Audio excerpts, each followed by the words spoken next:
সাকিব আল হাসান তার জীবনের সর্বোচ্চ শাস্তিটা সম্ভবত পেয়েছেন গত মঙ্গলবার। শেয়ার বাজারে কারসাজির কারণে 50 লাখ টাকা জরিমানা করা হয়েছে।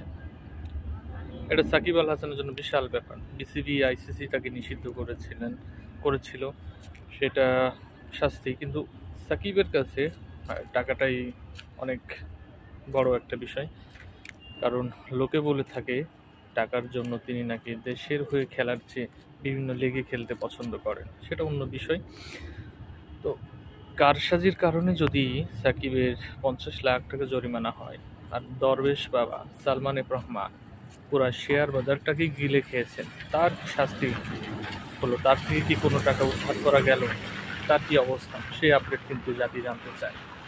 সাকিব আল হাসানের চেয়ে ওই দরবেশ বাবা শেয়ার বাজার যিনি লুটে খেয়েছেন, তার কি অবস্থা সেটা কিন্তু আমরা জানতে চাই।